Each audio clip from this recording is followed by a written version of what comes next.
forensic evidence whatsoever to suggest that Adolf Hitler or Eva Braun died in the bunker in Berlin in 1945. There is a huge amount of contemporaneous reporting to say that Adolf Hitler escaped and made it eventually to Argentina, where he lived, according to our research, until 1962. ሂትለር ወይም ኢቫ ብራውን በ1945 እንደ አውሮፓውያን አቆጣጠር በርሊን በሚገኘው ምሽግ ውስጥ መሞታቸውን የሚያመላክት ምንም የፎረንሲክ ማስረጃ የለም።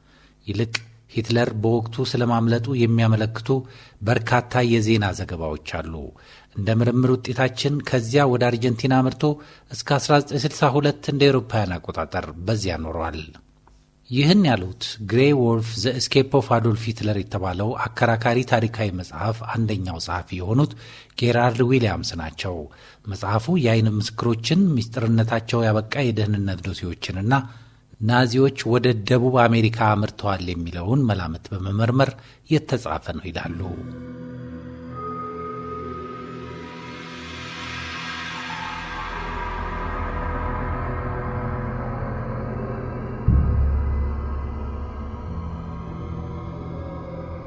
እንደምን አላችሁ? ሂትለር በሩሲያ ጦር ላለመማረክ ራሱን አጠፋ የሚለውን መረጃ ዓለም ከተቀበለው ድፍን 63 ዓመታት አልፈዋል። ነገር ግን በሚስጥር የተያዙ መረጃዎች ሌላ ታሪክ አላቸው ብንላችሁስ? ይህ ጥንቅር ላለፉት በርካታ አስርት ዓመታት በክፋትና በጭካኔ ወደር የለውም የሚባልለት የናዚው አራማጅ ሂትለርን ሞት በተመለከተ የአሜሪካዎቹ ሲአይኤ እና ኤፍቢአይ እንዲሁም የእንግሊዝ የስለላ ድርጅቶች ኤም16 እና ኤም15 እና የቫቲካን ካቶሊካዊት ቤተክርስቲያን በድብቅ ይዘው አቆይተዋል የተባለውን ምስጢራዊ መረጃ በይፋ ይነግራችኋል።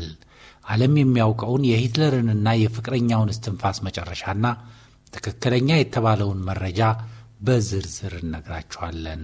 ይህ ፕሮግራም ሲዘጋጅ የተለያዩ ዶሴዎች፣ የምርምር ሥራዎች፣ ዘጋቢ ፊልሞችና የዩቲዩብና ሌሎችም ምንጮች ተገናዝበዋል። ይህ የመጨረሻው እውነት ነው ብለን ያዘጋጀነው ሳይሆን ለእናንተ ንጽጽር ለመተው ነው። እስከ መጨረሻው ተከታተሉት። መረጃውን አሰባስቦ ያዘጋጀው ብላቴናው ነው። የማቀርብላችሁ ቅጣው ንጉሴ ነኝ። የፍቅር ቤት ቻናልን ሰብስክራይብ ያላደረጋችሁም ሰብስክራይብ አድርጉ። መልካም ቆይታ።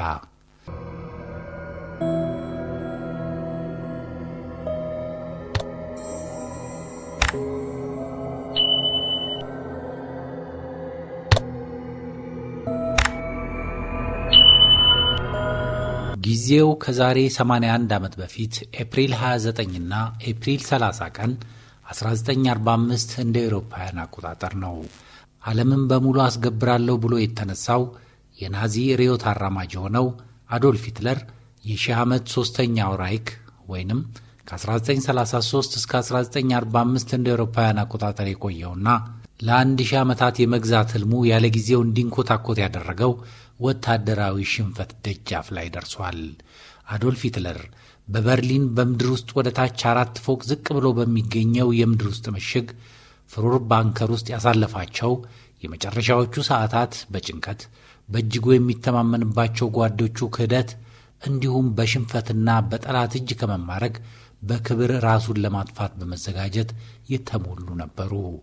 በጊዜው አዶልፍ ሂትለር ብቻውን አልነበረም። ፍቅረኛው ኢቫ ብራውንም አብራው የመጨረሻውን ጽዋ ለመጎንጨት ትጠባበቃለች። የሂትለር ፍቅረኛ ኢቫ ብራውን በ1912 ጀርመን ሙኒክ ውስጥ ተወለደች። መካከለኛ ገቢ ካለው የካቶሊክ ቤተሰብ ነው የተገኘችው። ፎቶግራፍ አንሺ ነበረች።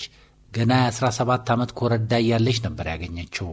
አዶልፍ ሂትለርን ለመጀመሪያ ጊዜ በአካል ያየችው በ1929 በወቅቱ የናዚ ፓርቲ ይፋዊ ፎቶግራፍ አንሺ በነበረው ሄንሪክ ሆፍማን ሱቅ ውስጥ በረዳትነት ስትሰራ ነበር።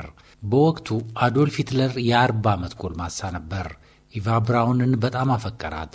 ግንኙነታቸው ምስጢራዊ እንዲሆን የሚሻው ሂትለር ጀርመናውያን ሴቶች እኔም ብቻ እንዲያመልኩኝ የትዳር ሕይወቴ ይፋ መሆን የለበትም ብሎ ያምን ነበር። ስለዚህም የኢቫና የሂትለር ፍቅር ለጀርመን ሕዝብ ምስጢር ሆነ። ሕዝቡ ስለ እርሷ ያወቀው ከሁለተኛው የዓለም ጦርነት ማብቂያ በኋላ ነው። ኢቫ ብራውን ከሂትለር ጋር ፍቅረኛ ከሆነች በኋላ አብዛኛውን የጦርነት ጊዜ ያሳለፈችው አልፕስ ተራራ ላይ በሚገኘው የሂትለር የግል መዝናኛ ቤት ቢርግሆፍ ውስጥ ነው። በሂትለር ትኩረት ማጣት ምክንያት በወጣትነቷ 2 ጊዜ ራሷን ለማጥፋት ሞክራለች። ኢቫ ብራውን የፍቅረኛዋ አዶልፍ ሂትለር የግል ሕይወት ላይ የሚያጠነጥኑ በርካታ ባለቀለም ፎቶዎችንና የቪዲዮ ምስሎችን ቀርጻለች። እነዚህ ምስሎች በአሁኑ ጊዜ የታሪክ ተመራማሪዎች ስለ ናዚ መሪዎች የግል ባህሪ ለማጥናት የሚጠቀሙባቸው ዋነኛዎቹ ምንጮች ናቸው። በ1945 የሶቪየት ጦር በርሊን ሲቃረብ ሂትለር ወደ አስተማማኝ ቦታ እንድትሄድ ቢለምናትም ያላንተ መኖር አልፈልግም በማለት አብራው ለመሞት ወደ በርሊን ባንከር ምሽግ መጣች። ኤፕሪል 29 ቀን 1945 ከማለዳው 4 ሰዓት አካባቢ አዶልፍ ሂትለር የመጨረሻ የፖለቲካና የግል ኑዛዜውን ለግል ጸሐፊው ትራውድል ጁንጅ በቃሉ እየነገረ አጻፋት። በኑዛዜውም አይሁዳውያን ከምድረ ገጽ ሊጠፉ ይገባል በሚል አቋሙ እንደማይጸጸት፣ አስክሬኑ ለጠላት እንዳይሰጥና እንዲቃጠል በኑዛዜው ላይ አሰፈረ። ከሰዓት በኋላ የጀርመን ኤስኤስ ጦር ዋና አዛዥ ሄንሪክ ሂምለር ለምዕራባውያን እጅ ለመስጠት በድብቅ መደራደሩን ሰማ። ሂትለር በጣም ተበሳይቶ በተገኘበት እንዲገደል ትዕዛዝ ሰጠ። ቀጠለና ከቀናት በፊት በጠላቶቹ ተይዞ በአደባባይ ተዘቅዝቆ ከሚስቱ ጋር የተሰቀለው ቤኔቶ ሙሶሎኒ ዕጣ እንዳይገጥመው ፈለገ። ሁልጊዜ ከኪሱ የማይለየውን የሳይናይድ መርዝ በፍጥነት መስራቱን ለማረጋገጥ ተወዳጅ ውሻው ብሎንዲ እንድትበላው አደረገ። ብሎንዲ እንደበላችው ሞተች። ከምሽቱ 1 ሰዓት ሂትለር ከረጅም ጊዜ ፍቅረኛው ኢቫ ብራውን ጋር በባንከር ውስጥ ቅልብጭ ባለ ሥነ ሥርዓት ጥቂት የቅርብ ሰዎቹ ታድመው በጋብቻ ሥነ ሥርዓት ተጋቡ። ኤፕሪል 30 ቀን 1945 ጠዋት 2 ሰዓት ተኩል የበርሊን መከላከያ አዛዥ ጄኔራል ዌድሊንግ የሶቪየት ቀይ ሰራዊት ወደ ባንከሩ በጣም እየተቃረበ መሆኑን ለሂትለር ነገሩት። ጥይት ሊያልቅ ጥቂት ሰዓታት ብቻ እንደቀሩም አረዱት። ማምለጥ እንደማይቻል ታወቀ። ከሰዓት በኋላ ልክ 7 ሰዓት ሂትለር ከግል ልዩ ረዳቶቹና ከጸሐፊዎቹ ጋር የመጨረሻውን ምሳ በላ። ከዚያም ለዓመታት ካጠገቡ ሳይለዩ ያገለገሉትን ሠራተኞች በሙሉ እጅ በመንሳት ተሰናበተ። ከቀኑ 8 ሰዓት ከ45 አዶልፍ ሂትለርና ኢቫ ብራውን ሙሽራውና ሙሽሪት እንደ ጆሴፍ ጎብልስ ካሉ የቅርብ ባለሥልጣናት ጋር እጅ ተጨባብጠው ወደ ግል ክፍላቸው ገቡ። በሩም ተቆለፈ። ከቀኑ 9 ሰዓት ተኩል ሂትለርና ባለቤቱ ከነበሩበት ክፍል ውስጥ የሽጉጥ ድምፅ ተሰማ።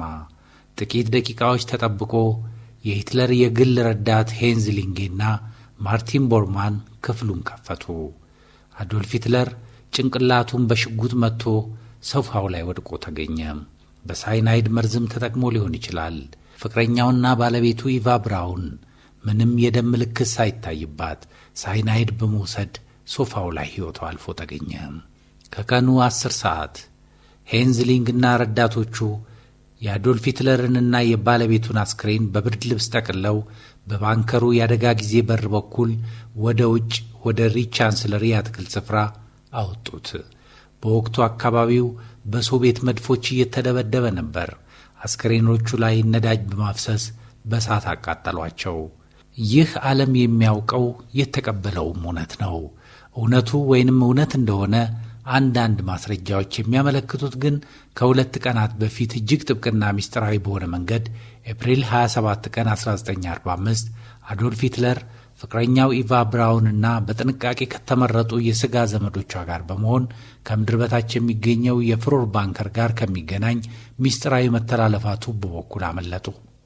ይህንን ከማድረጋቸው በፊት ለ1 ዓመት ያህል በርካታ ምርመራና ዝግጅት ሲደረግባቸው የከረሙ አዶልፍ ሂትለርና ፍቅረኛውን በቁመትና ተክለሰውነት የሚመሳሰሉ 2 አምሳያዎቻቸው የሆኑ ግለሰቦችን አዶልፍ ሂትለርና ፍቅረኛው ናቸው በማለት ማርቲን ቦርማን የተባለው የሂትለር ረዳት ገድሎ አቃጠላቸው።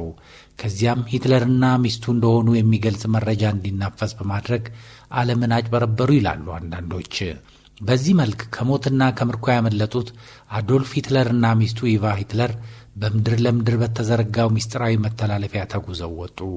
በኋላም ከበርሊን በትንሽ አውሮፕላን ተነስተው ዴንማርክ፣ ከዚያም ስፔን በመሄድ በመጨረሻም በጀርመን የባህር ኃይል ሰርጓጅ መርከብ ወደ ደቡብ አሜሪካ በማምራት አርጀንቲና ገቡ ይላሉ እነዚህ ተከራካሪዎች። ይህ እጅግ አወዛጋቢ ሚስጥር የአሜሪካ ኤፍቢአይ እና ሲአይኤ በወቅቱ ሂትለር አርጀንቲና ውስጥ ስለመኖሩ መረጃዎች እንደነበሯቸው የሚያሳዩ ይፋ የሆኑ የሚስጥር ሰነዶች ላለፉት በርካታ አስርት ዓመታት በተለያየ መልኩ ይፋ ሲሆኑ መቆየታቸው አይዘነጋም። ሂትለር በአርጀንቲና ፓታጎኒያ በሚባለው ገለልተኛና ተራራማ አካባቢ ኢናልኮ በሚባል ትልቅና የተጠበቀ ግቢ ውስጥ በምቾት ይኖር ነበር። እዚያም ኢቫ ብራውን 2 ሴት ልጆችን ወለደችለት ይላሉ እነዚሁ አንዳንድ የታሪክ ተመራማሪዎች። ከዚያ ምን ተፈጠረ? የፍቅር ቤትን ሰብስክራይብ ያላደረጋችሁ ሰብስክራይብ አድርጋችሁ ተከተሉን።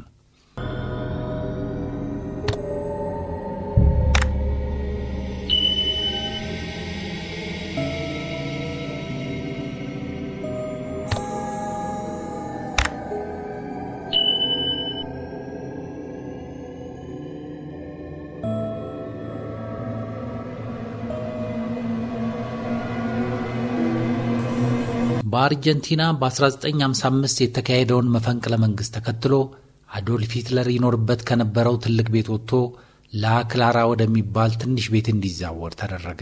በስተመጨረሻም ረዳቱ ማርቲን ቦርማን የናዚን ንብረትና ገንዘብ በሙሉ ለብቻው ለመውረስ ሲል ሂትለርን ከዓለም አግልሎት በብቸኝነትና በጭንቀት አእምሮ ተጎድቶ የልብ ድካም አጋጥሞት ማርች 13 ቀን 1962 በ73 ዓመቱ እንደሞተ የሚያወሱ መረጃዎች በመላው ዓለም በስፋት ተሰራጨ። በወቅቱ ይህንን መረጃ ትክክለኛ አይደለም በሚል ለማስተባበል የሞከረ የትኛውም አካል አልነበረም። ለዚህ ምክንያቱ ምን ይሆን? የብዙዎችን ምላሽ የሚፈልግ ጥያቄ ነው። ይህ ወደ ጥንቅራችን ማዕከላዊ ክፍል የሚወስድ ጥያቄ ነው። ይህ የሚስጥሩ አንደኛው ቁልፍ ነው።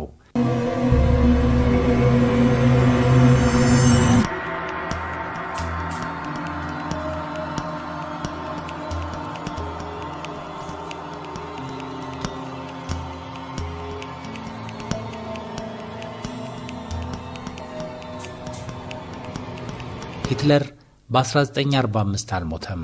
ማርች 13 ቀን 1962 በ73 ዓመቱ ነው የሞተው የሚለው መረጃ ዝም ብሎ አልተፈጠረም ይላሉ።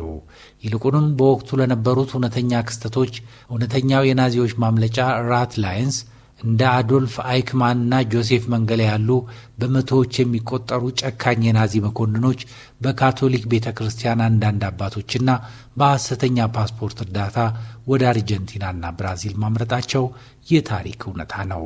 ይህ እውነታ ናዚዎች ካመለጡ ሂትለርም ሊያመልጥና ባልታወቀ ቦታ ሊኖር ይችላል የሚል ጥርጣሬ በሰዎች ዘንድ እንዲሰርጽ አድርጓል የሚሉ በርካቶች ናቸው። ይህንን መረጃ ብዙዎች እንዲጠራጠሩ ያደረገው በጆሴፍ ስታሊን ትመራ የነበረችው የሶቪየት ኅብረት ሩሲያ ጦር የሂትለርን የተቃጠለ አስክሬን በ1945 ቢያገኘውም መሪያቸው ጆሴፍ ስታሊን ይህ እውነታ ሚስጥር ሆኖ እንዲቆይ አድርጓል በሚል ነው። ስታሊን ለምዕራባውያን አጋሮቹ አሜሪካና እንግሊዝ ሂትለር አልሞተም፣ ወደ ስፔን ወይም አርጀንቲና አምልጧል በማለት ፍለጋና ክትትል እንዲያደርጉ ግፊት ያደርግ ነበር። ዓላማውም ምዕራባውያን ሁልጊዜ በጥርጣሬና በፍርሃት እንዲኖሩ ለማድረግ ነበር ይላሉ እነዚሁ የታሪክ ሰዎች። ስለ አዶልፍ ሂትለር ግለሰባዊ ሕይወትና የዕለት ተዕለት ያኗኗር ዘይቤ ጥናትና ምርምር ያደረጉ የታሪክ ተመራማሪዎች በርካታ አስገራሚና እርስ በርሳቸው የሚጋጩ እውነታዎችን መዝግበዋል። ሰውየው እንደተባለውም ራሱን ቀይሮ በአንዱ የዓለም ጥግ ሊኖር የሚያስችል ሰብዕና አለው። በአደባባይ ጨካኝና ቁጡ የነበረው ሂትለር በግል ሕይወቱ ግን እጅግ የተለየና ጥብቅ ስርዓት ያለው ነበር።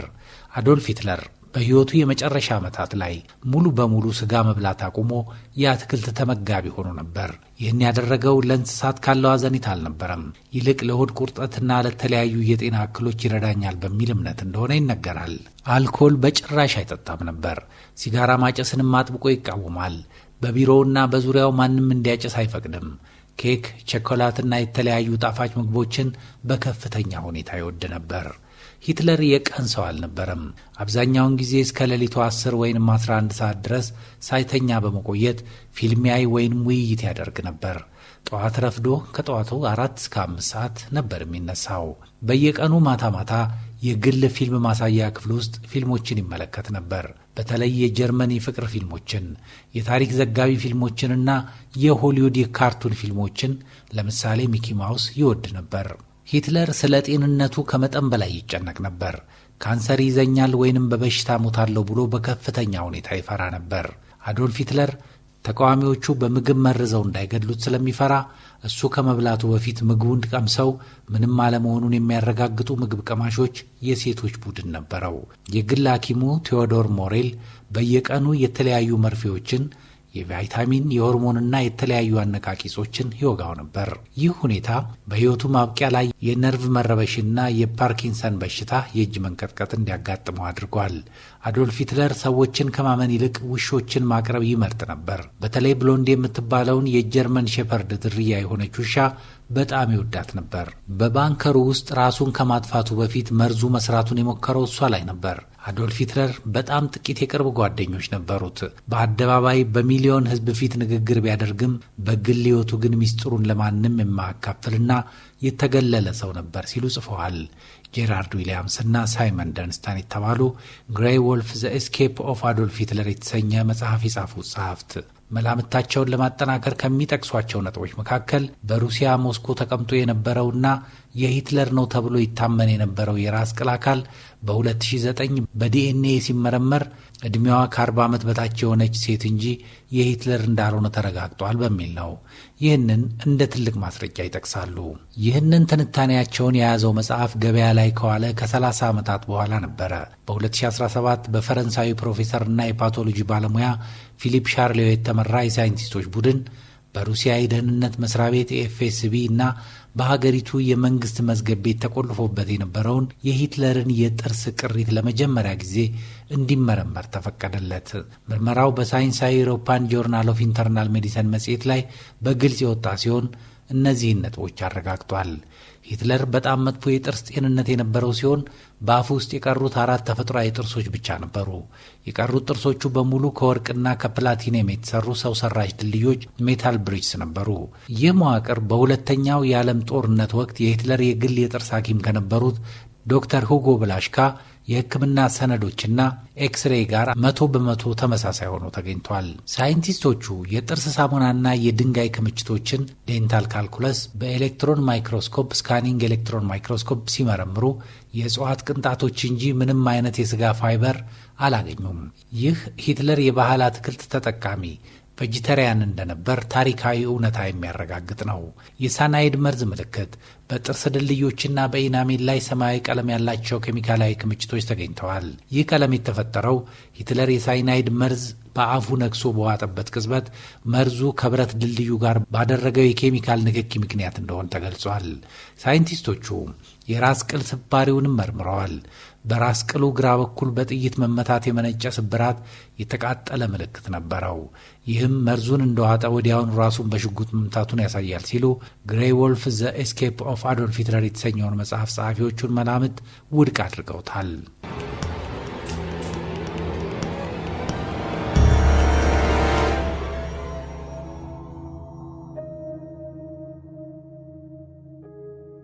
የሁለተኛው የዓለም ጦርነት ከመጠናቀቁ ጥቂት ወራት በፊት ናዚዎች መሸነፋቸውን ሲያምኑ ኦዴሳ የተባለ የሚስጥር ድርጅት መመስረቱን፣ ይህ ድርጅት የቀድሞ የኤስኤስ መኮንኖችን ለማምለጥ የተቋቋመ የረዴት መረብ ነበር።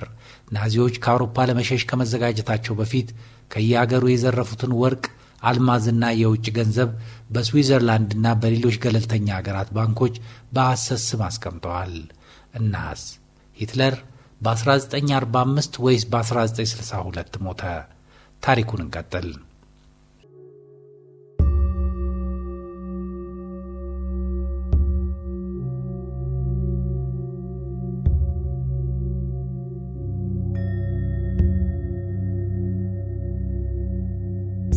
የናዚ ከፍተኛ አመራሮች በጀርመን ውድቀት ዋዜማ ላይ በሺዎች የሚቆጠሩ ምንም መረጃ ያልሰፈረባቸው የወታደርና የሲቪል መታወቂያዎችን በመስረቅ ለራሳቸው አዲስ ማንነት አዘጋጅተዋል። የናዚ መሪዎች ከአውሮፓ ለመውጣት ወደ ላቲን አሜሪካ ለመሸሽ የተጠቀሙባቸው 2 ዋና ዋና የሚስጥር መንገዶች ራት ላይን የሚባሉት የጉዞ መስመሮች የሮማ መስመርና የስፔን መስመር ይባላሉ። ኮብላዮቹ ናዚዎች ከጀርመን ተነስተው በኦስትሪያ አልፕስ ተራሮች በኩል በድብቅ በመጓዝ ጣሊያን ሮም ይገባሉ። ሮም ሲደርሱ የሐሰት የካቶሊክ ስደተኛ መታወቂያ ይሰጣቸዋል። ይህ መስመር የሮም መስመር ይባላል። ከዚያም ከጄኔዋ መደብ በመርከብ ወደ ደቡብ አሜሪካ ይጓዛሉ። ሁለተኛው መስመር የስፔን መስመር ናዚዎች በፈረንሳይ በኩል አድርገው በወቅቱ በፋሺስቱ መሪ ፍራንሲስኮ ፍራንኮ ወደምትመራው ስፔን ይሸሻሉ። ከማድሪድ ወይም ከባርሴሎና ተነስተው በጀልባ ወይም በመርከብ አሊያም በአውሮፕላን ወደ ደቡብ አሜሪካ ያቀናሉ። ናዚዎች ብቻቸውን አልሸሹም። ከፍተኛ እገዛ ከቫቲካን ባለሥልጣናት አግኝተዋልም ይባላል። ኦስትሪያዊ የካቶሊክ ጳጳስ አሎይስ ሱዳል የናዚዎችን የዘር ማጥፋት ወንጀል እያወቁ የኮሚኒዝምን መስፋፋት ለመከላከል በሚል ሰበብ ለናዚ መሪዎች የሐሰት ቀይ መስቀል ፓስፖርት ያዘጋጁ ነበር። የዓለም አቀፉ የቀይ መስቀል ድርጅት ICRC ሳያውቅ በጦርነቱ ግራ መጋባት ወቅት የቀይ መስቀል ማኅበር ለስደተኞች የሚሰጠውን የጉዞ ሰነድ ናዚዎች በሐሰት ስም በቀላሉ ያገኙት ነበር። የአርጀንቲና መንግሥት በተለይም የአርጀንቲናው ፕሬዝዳንት የናዚዎችን ወታደራዊና ሳይንሳዊ እውቀት ለመጠቀም ስለፈለገ በስዊዘርላንድ በኩል የሚስጥር መልእክተኞችን በመላክ ለናዚዎች ቪዛና የጉዞ ትኬት በነፃ ይሰጥ እንደነበርም የሚያሳዩ ማስረጃዎች አሉ። በካቶሊክ ቤተ ክርስቲያን እርዳታ ወደ ላቲን አሜሪካ ከኮበለሉ የናዚ አመራሮች መካከል አዶልፍ አይሽማን አይሁዶችን ለማጥፋት የሚካሄደውን ዘመቻ በተግባር የመራ ሰው ነው። በ1950 ሪካርዶ ክሌመንት በሚል የሐሰት ስም የቀይ መስቀል ፓስፖርት አውጥቶ በአርጀንቲና መኖር ጀመረ። መጀመሪያ በጥንቸል እርባታ፣ በኋላም በመኪና ፋብሪካ ውስጥ መካኒክ ሆኖ ለ10 ዓመታት በሚስጥር ኖሯል። ሌላው ዶክተር ጆሴፍ መንገሌ በማሐረኮሻ ካምፕ ውስጥ በሰዎች ላይ አሰቃቂ የሕክምና ሙከራዎችን ያደርግ የነበረው የሞት መልአክ ነው። እሱም በተመሳሳይ መንገድ አርጀንቲና ገብቶ በኋላም ፍለጋው ሲበረታበት ወደ ፓራጓይና ብራዚል በመሸሽ ማንነቱ ሳይታወቅ በ1979 በባህር ውስጥ ሲዋኝ በልብ ህመም ሞተ። ይህ የሚስጥር ሽሽት ለዓመታት ቢቀጥልም ከ1960ዎቹ በኋላ ግን ሚስጥሩ መጋለጥ ጀመረ። የእስራኤል የደህንነት መስሪያ ቤት ሞሳድ አዶልፍ አይሽማንን በአርጀንቲና ዋና ከተማ ቦነስ አይረስ ውስጥ በቁጥጥር ስር አውሎ አደንዝዞ በኤል አል አውሮፕላን በሚስጥር ወደ እስራኤል ወሰደው። እዚያም ለፍርድ ቀርቦ ተሰቀለ።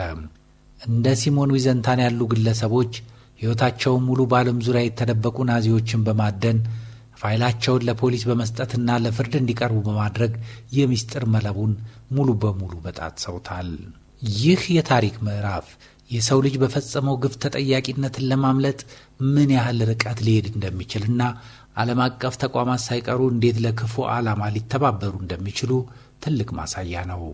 የእንግሊዙ ዴይሊ ሜል ጋዜጣ ከሰሞኑ ባወጣቸው ተከታታይ የምርመራ ሪፖርቶች ከሁለተኛው የዓለም ጦርነት ማብቂያ በኋላ ከፍተኛ የናዚ መሪዎች ወደ ደቡብ አሜሪካ ለማምለጥ የተጠቀሙባቸውን የሚስጥር መንገዶች ራት ላይንስ የሚመለከቱ አዳዲስ መረጃዎችንና ሰነዶችን ይፋ አድርጓል።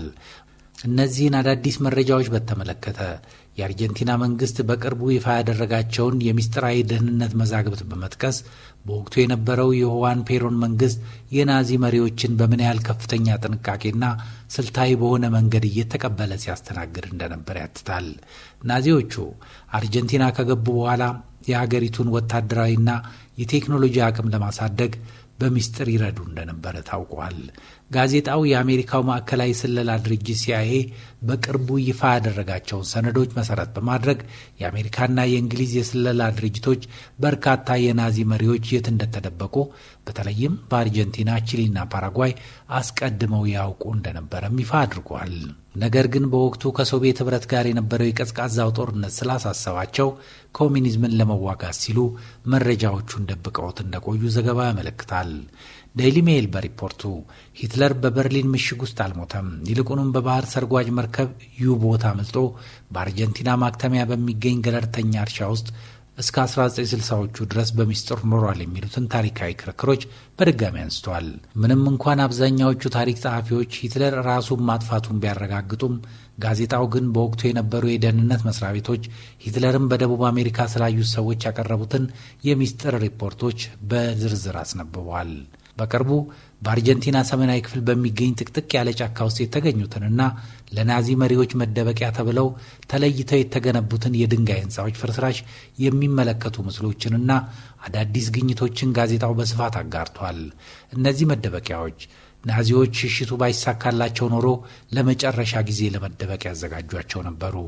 ጦርነቱ ካለቀ በኋላ የናዚ መሪዎችን በማደንና በመያዝ ረገድ የእንግሊዝ የውጭ ጉዳይ ስለላ ድርጅት ኤም-16 እና የወታደራዊ ስለላ ክፍሉ ኤም-15 ሚና እጅግ አወዛጋቢና ድብቅ ታሪክ አለው። የእንግሊዝ የስለላ ተቋማት ሚና በዋናነት በአራት ታላላቅ ምዕራፎች ይከፈላል።